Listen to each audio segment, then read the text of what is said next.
like a Hellcat.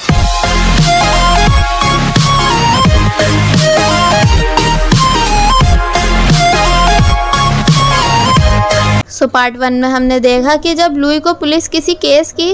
Investigation करने के लिए अपने साथ ले जाती है तो फिर लुई के वापस घर नहीं आने पर चैन्यान को ना चाहते हुए भी अकेले स्कूल जाना पड़ता है, जहां जब वो स्कूल से वापस आ ही रही थी कि तभी लिंगवे और उसकी फ्रेंड्स वहां आकर चैन्यान को पकड़ लेती हैं और फिर उसको बहुत बुरी तरह मारने लग जाती हैं और यहाँ तक कि वो सभी चैन्यान की बुक्स और नोट्स को फाड़ने के बाद ज़बरदस्ती उसके बाल भी काट देती हैं और फिर उसे और भी अच्छे से सबक सिखाने के लिए उसकी यूनिफॉर्म को फाड़ने के बाद उसकी न्यूड वीडियो रिकॉर्ड कर लेती हैं, जिस सब के खिलाफ चैन्यान चाहकर भी कुछ नहीं कर पाती और बस रोती ही जाती है। एंड वही दूसरी तरफ लुई, जिसको जब जैसी पुलिस स्टेशन से छोड़ा जाता है तो वो बाहर आते ही डायरेक्ट चैन्यान को कॉल करने लग जाता है, बट उसका मोबाइल स्विच ऑफ आ रहा था, जिस वजह से वो काफ़ी परेशान हो जाता है एंड चैन्यान को हर जगह ढूंढने लग जाता है। जिसके बाद जब जैसे वो उसे ढूंढते हुए वापस घर आता है तो वो देखता है कि चैन्यान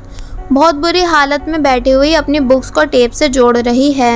और फिर वो यहाँ बहुत बुरी तरह रोने लग जाती है, जिसको ऐसी हालत में देख लुई भी बहुत बुरी तरह शॉक हो जाता है क्योंकि उससे चैन्यान की ये हालत बिल्कुल भी देखी नहीं जा रही थी। इसलिए फिर वो बहुत ही ज़्यादा गुस्से में आकर अपने हथियारों को उठाकर उन सभी को मारने के लिए निकलता है, बट चैन्यान उसे पीछे से रोक लेती है। लुई उससे कहता भी है कि मुझे जाने दो क्योंकि आज मैं उन सभी को जिंदा नहीं छोड़ूंगा, बट चैन्यान उसे फिर भी जाने नहीं देती एंड उसे पीछे से हक करते हुए ही रोने लग जाती है, जिसको रोता हुआ सुन लुई की भी आंखों में आंसू आ जाते हैं। इसलिए फिर वह चैन्यान के हाथों को छुड़वाकर उसको चुप करवाने लग जाता है, बट चैन्यान बिल्कुल भी चुप नहीं होती। देन लुई चैन्यान का सही से हेयर कट भी करता है, जिसको करते हुए उसकी भी आंखों से आंसू रुक नहीं रहे थे और अब क्योंकि चैन्यान को अकेला फील ना हो इसलिए वो भी अपना हेयर कट कर लेता है। जिसके बाद ये दोनों एक दूसरे को देखने के बाद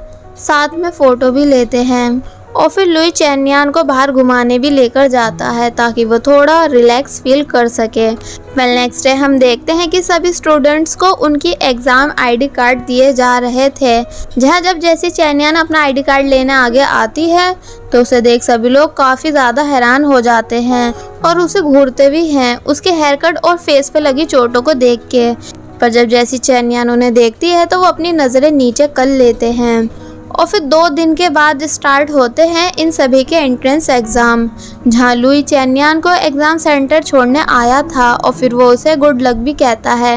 एंड देन चैन्यान एग्ज़ाम रूम में आकर अपना एग्ज़ाम देने लग जाती है और वहीं दूसरी तरफ एक आदमी को किसी लड़की की लाश मिलती है, जिसकी बॉडी और फिंगरप्रिंट्स को सर्च करने के बाद पता चलता है कि ये बॉडी और किसी की नहीं बल्कि लिंगवे की ही है। मतलब कि वही लड़की जो चैन्यान को बुली किया करती थी उसका अब मर्डर हो चुका है। इसलिए फिर काफ़ी सर्च करने के बाद सीसीटीवी कैमरा की हेल्प से जिस कार का नंबर इन सभी पुलिस वालों को मिलता है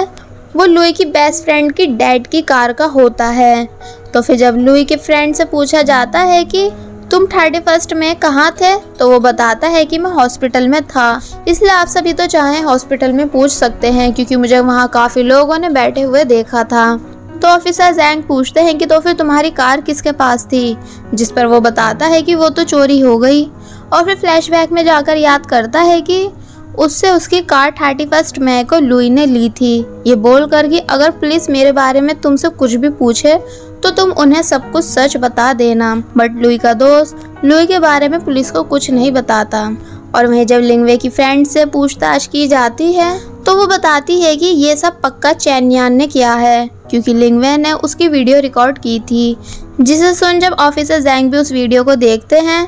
जिसमें चैन्यान को बहुत बुरी तरह बुली करने के बाद उसके बाल काटे जा रहे थे, तो ये देख वो काफ़ी ज़्यादा हैरान हो जाते हैं और फिर चैन्यान के घर पहुंचकर उससे पूछते हैं कि तुम्हारे साथ इतना सब हो गया पर तुमने ये सब मुझे क्यों नहीं बताया, जिस पर वो बोलती है कि क्योंकि मुझे सिर्फ अपने एग्ज़ाम पर फोकस रखना था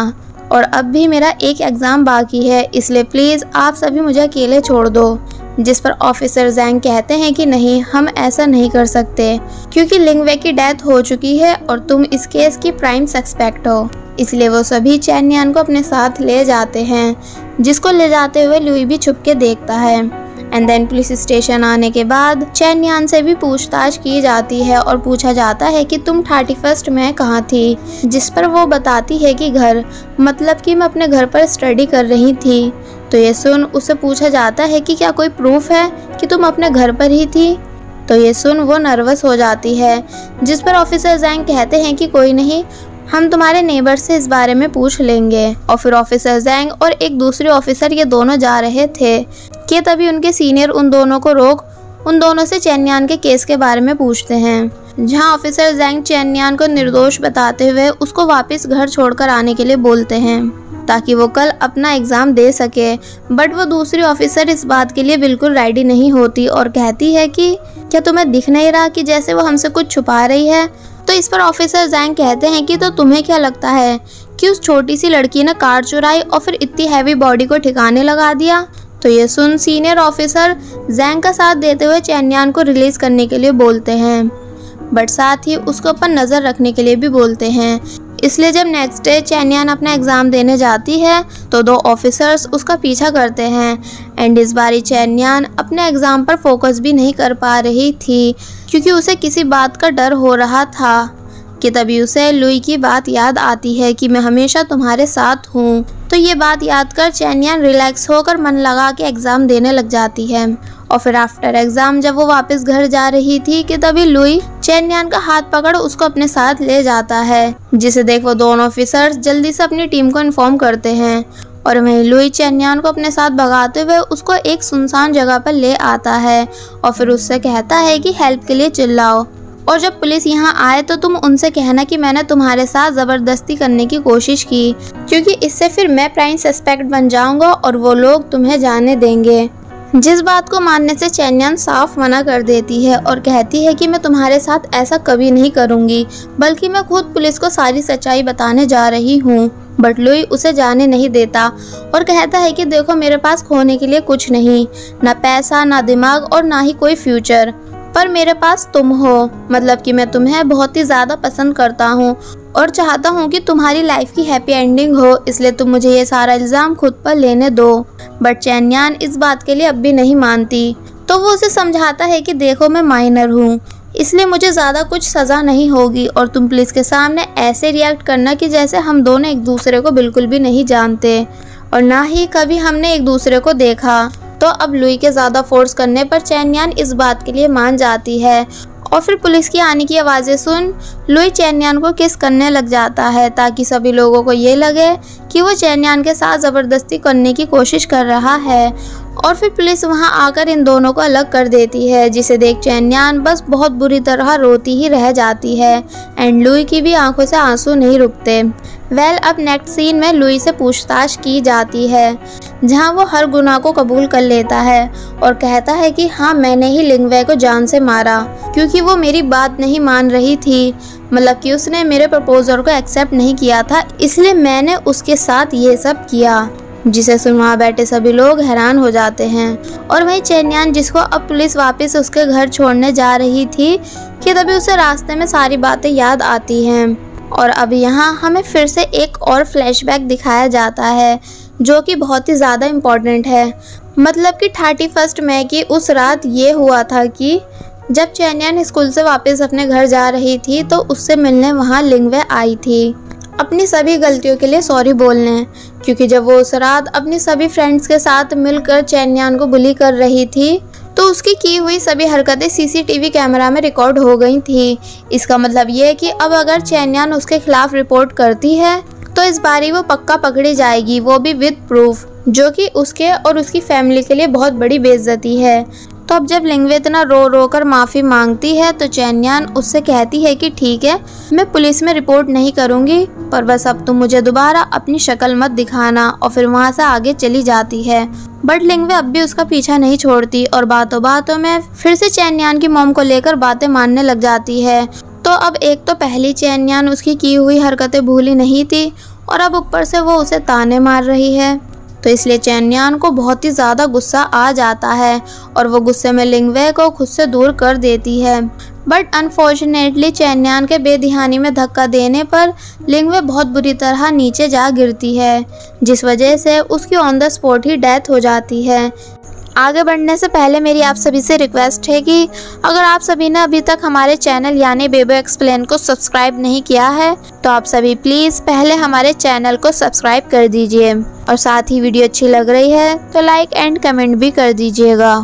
तो ये देख चेन्यान काफ़ी ज़्यादा डर जाती है और तुरंत ही इस सब के बारे में लुई को बताती है और लुई ने अपने दोस्त की कार लेकर लिंगवे की बॉडी को सबसे छुपकर दफना दिया था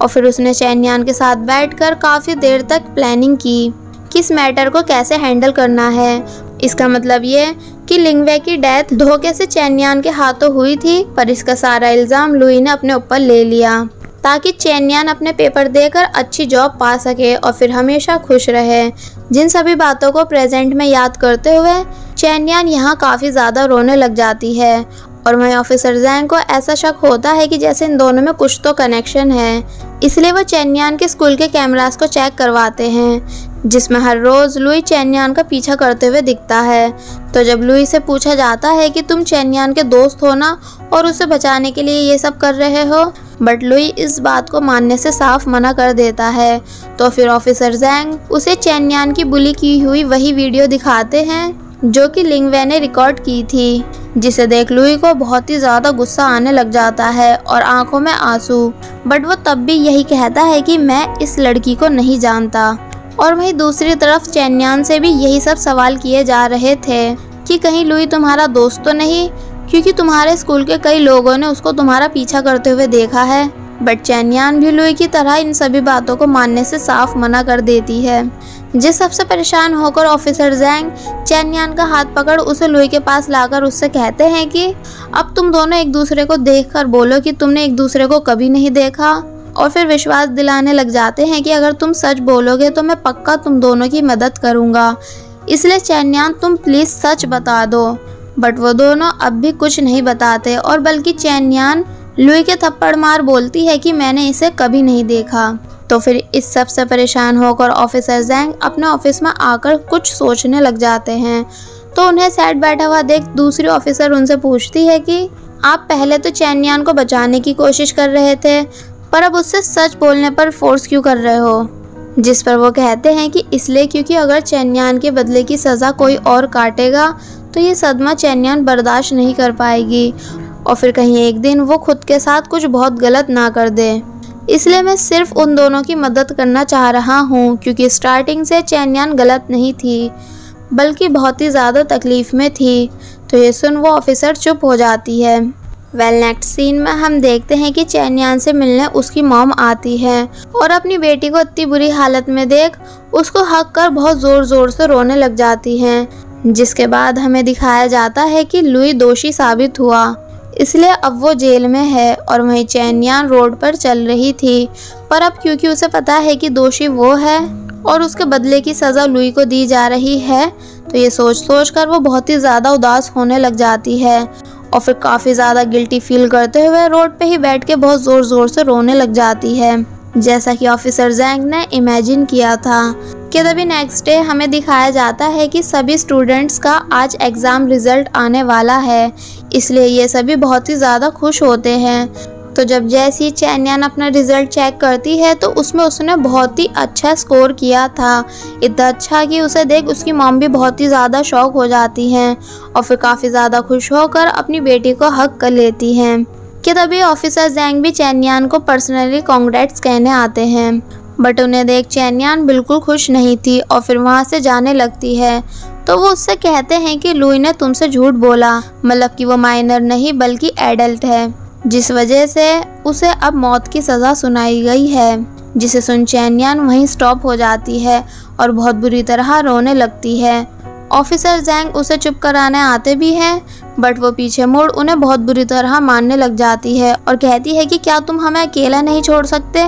इसलिए तुम अभी यहाँ से चले जाओ और लुई को छोड़ दो, क्योंकि गुनहगार लुई नहीं बल्कि मैं हूँ। जिसे सुन पहले तो ऑफिसर जैंग चेन्यान को चुप करवाते हैं और फिर उससे सारी सच्चाई जानने के बाद उसको लुई से मिलवाने लाते हैं। जहां अपने सामने चेन्यान को बैठा देख लुई सारी बात समझ जाता है कि चेन्यान अपना गुनाह कबूल कर चुकी है, इसलिए वो उसे देख काफ़ी ज़्यादा रोने भी लगता है। एंड चेन्यान भी पहले तो लुई को देख स्माइल करती है, बट फिर बाद में वो भी काफ़ी ज़्यादा रोने लगती है। और ये इस मूवी का एक सबसे ज़्यादा सैड और इमोशनल सीन था, जहाँ लुई जो पहले चेन्यान के लिए सिर्फ एक स्ट्रेंजर था, वो अब चेन्यान को इतना ज़्यादा पसंद करने लगा है कि उसके बदले की सज़ा तक सहने के लिए तैयार है। बट चेन्यान सब कुछ सच बताकर खुशी खुशी अपना गुनाह कबूल कर लेती है ताकि लुई को बचा सके और अपने पछतावे से दूर हो सके। फिर हम देखते हैं कि चेन्यान एक पुलिस वैन में है जहां से उसे जेल ले जाया जा रहा है, पर अब क्योंकि चेन्यान माइनर थी तो इसलिए उसे सिर्फ 4 साल की ही सज़ा होती है। और वहीं दूसरी वैन में लुई को भी पुलिस अपने साथ लेकर जा रही थी क्योंकि चेन्यान का साथ देने की वजह से उसे भी कुछ मंथ की सज़ा होती है, पर फिर बाद में उसे छोड़ दिया जाता है। वेल यहाँ चेन्यान मन ही मन खुद से कहती है कि अब मैं बहुत ही ज़्यादा रिलैक्स फील कर रही हूँ, जैसा कि मैं अपना लास्ट एग्ज़ाम देने के बाद फील कर रही थी। देन उन दोनों की वैन्स अलग अलग डायरेक्शन में चली जाती हैं, जिसके बाद फिर स्टोरी को वहीं से दिखाया जाता है जहाँ से इस मूवी की स्टार्टिंग हुई थी। मतलब कि यहाँ हम देखते हैं कि अब चेन्यान जेल से वापस आ चुकी है और वो एक बहुत ही बड़े स्कूल में इंग्लिश टीचर है, जहाँ उसकी नज़र एक लड़की पे पड़ती है जो कि काफ़ी परेशान और डरी हुई थी। तो उसे डरा हुआ बैठा देख चेन्यान उस लड़की को उसके घर तक प्रोटेक्शन देते हुए जाने लगती है, जैसे लुई चेन्यान को दिया करता था। कि तभी हम देखते हैं कि लुई भी चेन्यान के ही पीछे चल रहा है। इसका मतलब ये कि अब इन दोनों की लाइफ में सब कुछ ठीक हो चुका है और अब ये दोनों खुशी खुशी साथ में रहते हैं। और बस फिर इसी हैप्पी एंडिंग के साथ ये मूवी यहीं पर एंड हो जाती है। सो आई होप आप सभी को इस मूवी की एक्सप्लेनेशन पसंद आई होगी। अगर पसंद आई है तो कमेंट सेक्शन में ज़रूर बताइएगा। एंड जाने से पहले हमारे दोनों चैनल को सब्सक्राइब और वीडियो को लाइक ज़रूर कर दीजिएगा। Thank you.